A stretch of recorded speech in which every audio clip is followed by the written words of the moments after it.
Carolinas Coffee Shop is all here at the Carolinas Show in Myrtle Beach, South Carolina. Beautiful, absolutely beautiful. And we're going to be coming to you all day long live from this show, sharing with you the amazing folks of roofing and of the Carolinas. And so we had to start out the day with one of my favorites, Tony Hutton with Lift Equipment Systems, or LES. I'm so happy when I saw you yesterday. I was like, I made him get up early, so this is a half hour before the show starts, to come and talk. How are things? Things are wonderful. This is a really good year. We have a real good reception from all of the customers we have about what they're doing with their machines. Like Wagner Roofing in Maryland just bought a machine a month ago, and they put it on the oldest university building in all of North America. Wow. Yeah. Wow. It's the Wren building in Williamsburg, Virginia. That takes some special equipment to make sure everything is good. You know what, Tony? We got to start with an introduction. All right. Because I got excited and started talking. But no, you got excited? I got excited. Why don't you introduce yourself and tell us about your company, and then I want to go back and talk about the Wagner in Williamsburg. Okay. So these machines are made in Europe. It's the only place they've ever been made, in Germany. They started making them about 1960. Oh, wow. But the technology or the actual design of them is from the Middle Ages. And they made them out of wood and did it all by hand. Oh, that's but it's cool. the same idea. And this is just hydraulic and aluminum and modern. They, every contractor in all of Europe uses them for moving furniture and roofing and construction. They all use them. That is cool. So, when you're talking about your machines, when you're talking about the you have the vertical, you have the knuckle, and you have the crane. Right. So we have the three different kinds of. We have the one that goes straight for flat roofing. That's that one there. That's that one. That takes 880 pounds up and goes up 101 feet. And it takes 30 seconds for that to travel 10 stories. Wow. And so they're moving everything they need up onto that rooftop. That's that saves on labor. Well, it saves on labor, of course. If you're going 4, 5, 6, 10 stories, you're not going to be carrying it anyway. Right. So it saves a great deal on large machines like a big crane, to rent a big crane for it. So the idea on this is that it tows with a simple pickup. Oh, nice. And you don't need any special licensing, just my training. And it has a lifespan of over 20 years. Wow. And it will not damage the property because it's so lightweight, it won't hurt the grass or crack a sidewalk. So and because it's not a vehicle, you don't have any of that insurance on it, like you do a big vehicle, or maintenance and tires and engine. So you save a lot of money on your maintenance. You don't have any special licensing requirements. So broad ranger, your men can use it. You can move it with any pickup, and it drives itself around the job site. Wow. Yeah. Okay, yeah. That makes it. So is this, okay, then let's get through all of these, because then I want to come back and find out which one Wagner's using. So then you have the knuckle. Right. Which is more for residential. No, it is for residential, but it's for slope roof, steep slope. Slope roof, if you're just doing normal residential one-story roofs, you should just buy a ladder hoist. Okay. Don't buy that. If you're doing multiple stories, 4 or 5 stories in condos and apartments, or you're doing any steep slope like tile and slate, then you should get this. Okay. This that makes sense. Yeah, because this will come up to 72 feet, turn the corner at the eave, and go all the way to the ridge. Okay. So if you have a steep sloped roof, you don't want to be walking 20, 30 feet with every bundle up that slope, because your forklift can only get to the eave. Right, okay, yes. Right. So when you're talking about, let's talk about Wagner again. They're one of the leading historical roofing companies. Oldest and leading, one of them both. They specialize in this, and they're one of the few people left that have a pool of talented people that accomplish these projects, and that's why they were selected for this job. Yeah. And then tell us a little bit about the job and which piece of equipment are they using or pieces? They own one of our cranes too, which Okay. we get to And later. don't forget the cranes. They own one right of those here. to do Yeah. the same kind of project. This job, they picked this one, the knuckle Okay, one, the knuckle. Okay.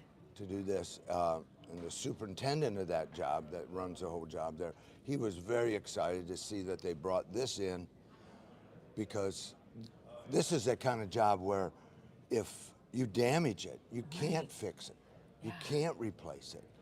It's that historical, that old, it just doesn't get made anymore. Right. Yeah. Right. So this comes in, it can move all around right between the dormers, set up just where they want it without damaging anything, go right through the scaffolding that they have. Yeah. Yeah. So What kind of material are they putting up on the roof? they're using Is it slate? no, it's a stone tile. Stone tile. Ooh, Yeah, that's what I okay. believe they're using, yeah. So it's the oldest university Building building. in Okay. the whole North America. That is It was incredible. I think it was built in 1690 or something. Wow. I mean, like 100 years before the Revolution. Yeah. Yeah. Oh and my gosh. it's still functioning. They Yeah. still use it as full classrooms and stuff like that. And they've added on different things, but they just discovered, just last week, a new cellar that was there when they were doing this renovation. Really? That they used for baking the bricks and making the stones when they built that building. No. Yeah. And that was in the cellar downstairs. Yeah. Oh No, my gosh. They just a Newport they dug in Yeah. there and it was even deeper. They Even found that. deeper. Yeah. Oh my gosh. So this is the kind of machine, any one of these three that we sell, that can go to places like this and actually flow with what's needed, not damage anything, access through and around things in very narrow and tight conditions. Yeah. And work through with many trades working around you and not block things off. So I think that's so key. That's so important because, especially when you're talking about the East Coast, but I think anywhere, but when you're talking the East Coast, and that's probably why everyone uses it in Europe, because the buildings are so close. Right, right. Actually, the crane, they designed the crane with that parameter in mind specifically because they said in the old cities, the streets are narrow, they're like 1,000 years old, so you can't drive a truck in there. Right. Whatever goes in that neighborhood and down those streets has to weigh less than 8,000 pounds. Oh, wow. So they designed this crane. This crane is the biggest boom, 100-foot boom, that they could design and still keep it under 8,000. that 8,000 pounds. No counterweights, just its own stabilizers, and it picks up 2,600 pounds. Wow. 2,000 pounds, 40, 50 feet, 1,200 pounds, 65 feet. So this was why they made it like this, to fit in those old neighborhoods of Europe, but it happens to be perfect for roofing. Yeah, perfect for Again, it's not a vehicle. roofing. And You this tow it with a pickup. you're using this. I mean, you're selling these national. Yes, that's right. Because I see and you at in every Canada. show. Yeah. Yeah, and in Canada. Yeah. And what, I mean, obviously Wagner is excited. I know you have some Yeah. other big contractors who are using Right. this too. But what is some of the feedback you're getting from contractors after they buy one of these or all three of them? Some of the feedback is that in some cases, they've paid for the machine on that job. There's a customer in Florida, he only does high-end homes on the coast. Right. And some of them are elevated, they're all real expensive. The roof might be, $300,000 or $400,000 for the tile roof. Right, So right, complicated. right. And he said even when he put plywood down, his high lift would still crack the driveway. And so all the customers saw, he didn't go on the roof, all he saw was, you broke my driveway. Yeah, exactly, exactly. That's all the And then customers saw. the contractor ends up helping to pay for that. No, take care of it? not helping. He has to. Has to It pay costs for him the at whole least. thing, yeah. But you see, it's still a repair, Right, not an original. right, So exactly. you can't make exactly. it perfect. Yeah. So in this case, then he said, since he got this crane, he Yeah. has never broken another driveway. Plus, it drives by radio remote control, and he can move it around between the buildings and all that, where he never could take his high lift anyway Oh my gosh. to load it. So he's he uses it all the time. Guys, that's amazing. And you said he paid for it on his first job. How did that work? Well, this contractor in Florida did Yeah. on that because, he has the homes like that. But overall, he had his money back in less than 2 years. Oh, wow. Okay, I see what you're saying. From Yeah. what he was doing. Because contractors either, like you said, they have either heavier equipment, maybe a high lift or something, or they're renting. Right. And they're renting every job. And if you just take that money that from renting every That's job right. and put it towards this, which you now Well, control. the break-even point on this crane is about $2,700 a month. Okay. And the break-even point on the elevator here is about $1,100 a month. Wow, okay. So you're going to pay that in rentals. Most people are paying twice that every month or more. Some people have told me their budget just showed 80 to 100,000 they spent last year Right. in renting equipment. Yeah. And the limit on renting it is that you're waiting on them to deliver it or pick it up, or if you have some bad weather days, you might not rent it just because. Right. But if you own it, you can go when you want, where you want, Right. whenever you want. And you can customize this with banners, with different things too. It can also be a little bit of a marketing tool. Oh, it should. You should be Yeah. very proud of these machines. Yeah. Very proud of them. With the wrap Wrap 'em. technology, Yeah. you can easily put your signage on it. Yeah. And everybody does. Yeah. And you can choose your color. Wow. Okay. And most people like the red, the blue, and the white. Yeah. That makes That sense. usually blends in most logo Right. colors. Yeah, that works well. Oh, I love that. So as we're talking about kind of across the country, this also seems to me like, we're in the Carolinas right now with the Carolinas show. Right. And there's beautiful beachfront homes here. So obviously this whole area, but as you move west, this seems like it'd be perfect for up in the mountains for it some is, of yeah. the areas that See are if I harder have to a access. picture. This, I don't know if I have a picture of this. Yeah. This picture here, that's in Keystone, Colorado, in the mountains, like you Okay. said. And the owner of these condos, this large complex with a big plaza in there, Yeah. The mountains are all up above him. So all of the tiles in his plaza are heated. So the snow never stays, in the condo yeah. area. So he said, you can't drive a truck in here or a crane. No. Because I don't want you breaking any of these tiles. Because they're all heated. So this is their solution. They That brought is that in, they great. came up and that's 65 foot to the eave there. Wow. And that came up, turned the corner, and another 30 foot up to the ridge. That is so cool. And it's fast. And that's the knuckle. That's the knuckle one. Now, yeah. we did a job with the knuckle one in Houston at the Rice University there. And the guy was loading clay tiles. And we were taking 60 clay tiles up every 3 minutes. Wow. And it was 75 foot to the eave and another 25 to the ridge. So he said that's twice as fast as his boom truck would take it up. Really? And spread on the Okay. road. That's amazing. They were hustling. That's how you use these. You use Yeah. it like a flow of material. Instead Yeah. of taking up tons at a time, it's Right. still got to handle it and break it apart anyway. Right. So It just this flows is the up. flow of material, and it gets it all done as faster. Yeah. Wow. Yeah. That is cool. That is cool.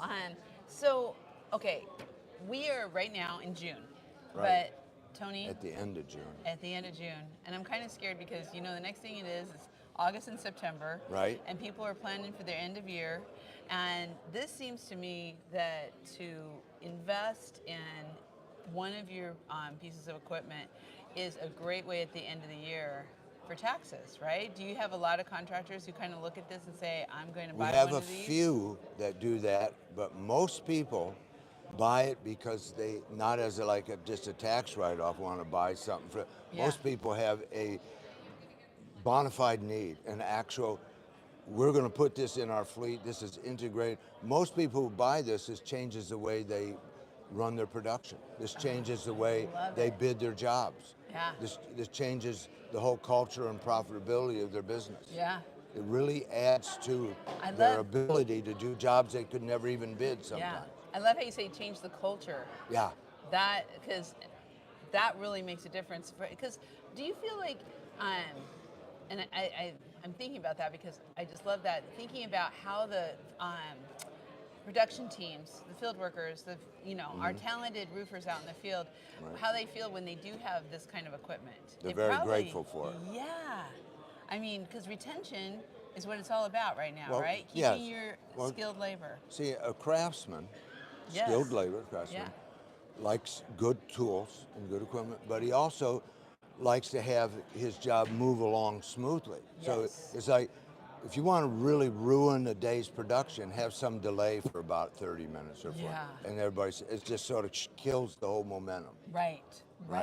Yes. And so, but if you can keep your supplies there, keep doing what they want. See, like, just say, they need another roll of equipment, of materials, or a generator goes down or something. Yeah. Well, instead of saying, well, come on back to the shop and then get a new one tomorrow, you could throw it in the pickup and drive right out there and give them what they needed in a few minutes. Right. And go to another job. Yeah. Or you could pull it off of one job just with a pickup, go get what you need and come back again. Right. But if you were running a lull or a high lift, you couldn't do that. You have to have a tractor trailer and a flatbed to come pick it up and move it and bring it. So you wouldn't do it. Right. Or if it was rented, you wouldn't do it. Right. Whereas this, yeah, you're right, and that goes all into your culture, your productivity, your profitability. Makes a huge difference. So as you're talking to contractors across the country, and I love this, they're buying it all year long. Right. As they need it. And so it's really just more about them being aware of how That's right, important exactly. this is. Exactly, and understanding how this can integrate. Now, some people that have large crane trucks, they still use their big crane trucks. This is what they're used to and everything, but they'll buy one of these machines so they don't work their crane trucks to death for small things. Right. Like just for repair, or if you just need this or that, rather than sending the crane all across town and everywhere to do something simple, they can leave their crane where it's more productive and take this out to supplement what they're doing. Yeah, and it keeps more multiple jobs going faster. You're not waiting. The waiting is a real profit killer. Yeah. Wait, don't wait. I like it. Don't wait across the board. Well, just real quick, you go to shows across the country because I see you all the time. We're all at the same shows, and we're so happy to have you on the coffee shop. I'm happy. So awesome. So what are you hearing out there from contractors this year? What's some of the, since we have our coffee here, let's have a little coffee conversation. What's the buzz out there from the contractors? We still have I'm hearing good backlogs, but things are a little uncertain. What are you hearing? Well, I'm hearing good backlogs from everybody that I talk to. I'm hearing, but not just good backlogs. And that's the other thing about these machines. My customers and contractors here won't buy it unless they see a future. In other words, they have to be confident, here's what the rest of this year and next year and in the future is going to be to make this kind of purchase. Yeah. So it's like we've had years, like in the COVID things, when people stopped buying things because they said, we don't have any idea what's going to happen. And that kills all business if you can't project and see what happens. So I'm picking up some really good feelings from everybody about where we're going in the country, what's going to happen, what we're going to do. And I know the thing on the labor is a little bit confusion at the moment. Yeah. But we live in the best market system in the world, called a free market system.